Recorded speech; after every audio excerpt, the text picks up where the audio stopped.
Bonsoir chers téléspectateurs de Kobourou Télévision, bienvenue à ce rendez-vous de l'actualité au sommaire. Les conducteurs de taxi-moto, communément appelés Zémidjan, sont devenus de plus en plus fréquents dans la circulation. Ils permettent le déplacement des personnes et des biens. Ils sont pourtant confrontés à d'énormes difficultés. Quelques-uns nous en parlent dans cette édition. Culture, nous sommes allés à la découverte d'un jeune slammer, écrivain et poète à la fois. Il est étudiant à l'université de Parakou et il a un faible pour les lettres. Vous le suivrez au cours du journal. La journée mondiale contre le sida est organisée chaque 1er décembre dans le monde entier. Elle est le cadre de manifestations de soutien aux personnes vivant avec le VIH-Sida et elle commémore les victimes de maladies liées au sida. Comment cohabiter avec les personnes qui portent ce virus? L'élément de réponse est à suivre dans ce journal. C'est là pour le sommet, le développement dans un instant.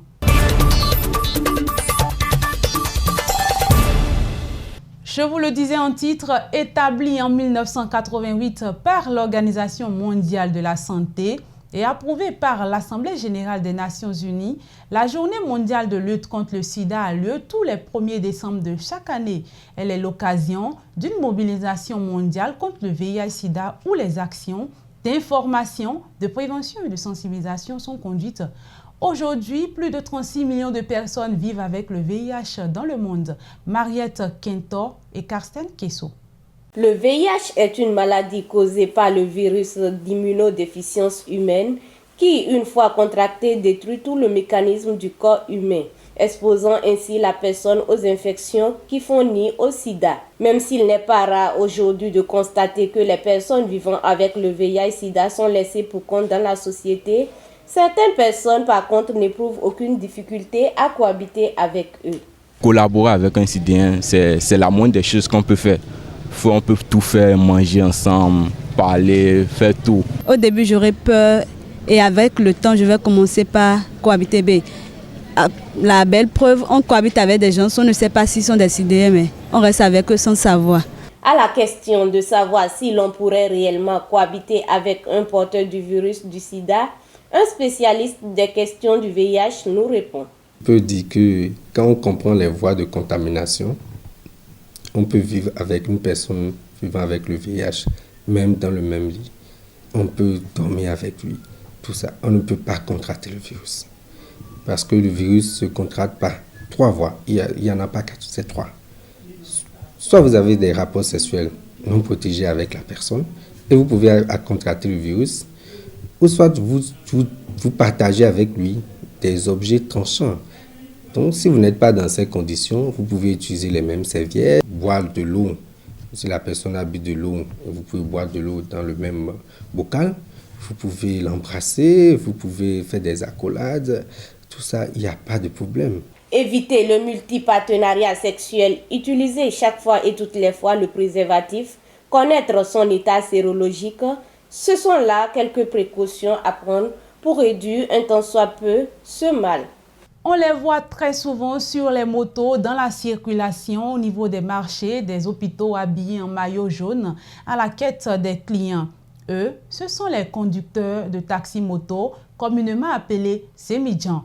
C'est un métier parmi tant d'autres. Comment arrive-t-il à joindre les deux bouts? Ano Bossa pour le reportage. Pour le transport des personnes et des biens, l'on fait recours aux conducteurs de taxi-moto, communément appelés Zémidjan. À Parakou, on les reconnaît à travers les maillots jaunes. Ils sont nombreux à pratiquer ce métier pour joindre les deux bouts. Grâce à notre métier, on garde notre petite famille. Il y a les enfants qui sont là, ils sont à l'école, on est en location. Fin du mois, grâce à ça, on arrive à payer la location. On essaie de satisfaire les petits besoins qui nous dérangent. Le métier qu'on a appris, comme ça ne va pas, c'est sur ça qu'on est arrivé pour pouvoir se m'aider, pour pouvoir trouver l'argent pour s'en sortir dedans. Comme tout autre métier, les conducteurs de taxi-moto sont confrontés à des difficultés dans l'exercice de leur métier. Parce que tu vas faire longue distance, la somme qu'il te faut pour te payer, il ne paye pas le prix normal. On va prendre un petit maintenant, il va commencer par t'embêter. Je dis des mots sales, on est obligé de consommer ça comme ça. Il y en a qui prennent moto travail payé et puis à la longue, ils font peut-être un mois ou bien quelques semaines et puis bon, c'est le braquage.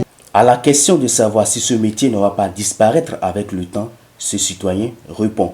C'est une chose importante. Là, maintenant, tout à l'heure, je peux lui dire que bon, j'ai ma moto, je peux lui dire que bon, viens aller me prendre telle chose, parce que je ne suis pas en paix. Donc, il va aller me prendre ça. Et s'il n'y a pas Zemidjan, qui tu vas envoyer? Donc, Zemidjan ne peut même jamais se disparaître. De tout temps, le Zemidjan a été l'instrument de seconde chance au Bénin, à tel point qu'aujourd'hui, c'est le secteur d'activité qui regorge plus de monde. Avant la fête de Noël s'ouvre le temps de l'Avent, période de l'attente pieuse et joyeuse de la venue de l'enfant Jésus dans l'église catholique romaine. Ce temps débute le 4e dimanche avant Noël et marque le début de l'année liturgique.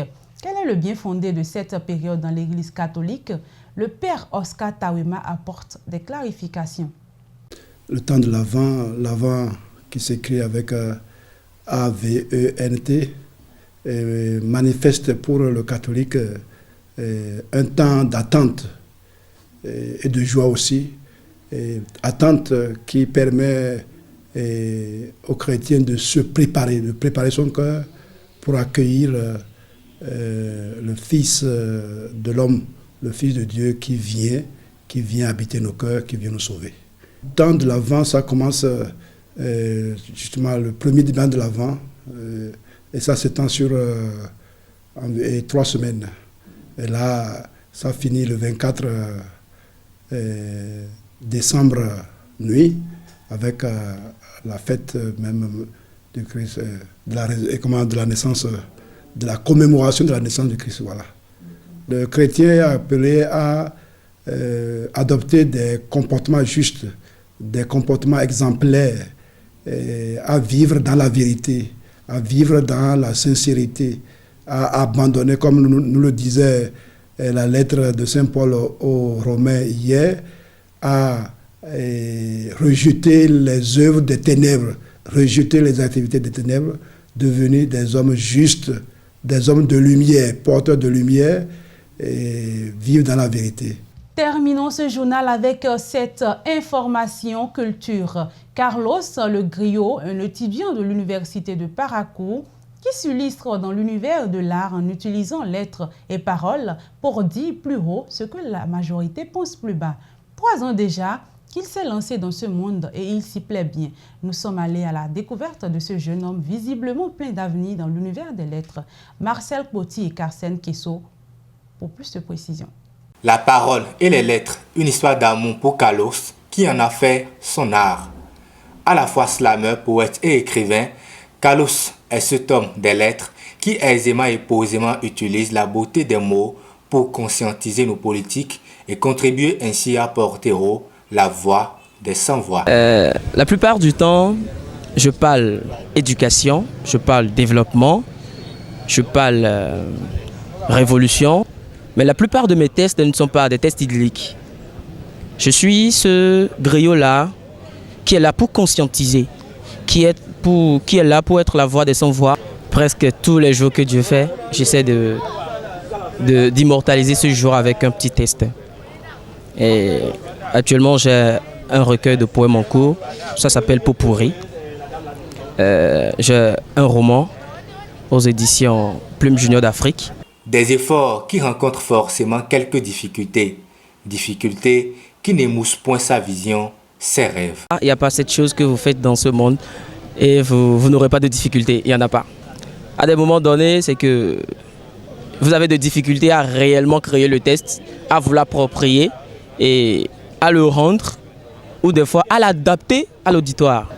Moi, je voudrais aller jusqu'aux extrémités de la terre. Je n'ai pas envie de m'arrêter à Parakou, pas au Bénin. Homme des lettres, je vous laisse en compagnie de votre semblable pour un jeu de mots qui éveille. Carlos Le Griot ose et dose du saccharose dans ses tests roses. Il plonge avec un salam avant son slam. Arme qui guérit les âmes, arme qui décrit les drames. C'est tout pour Kobourou Info Soir. Merci de nous avoir suivis. À très bientôt.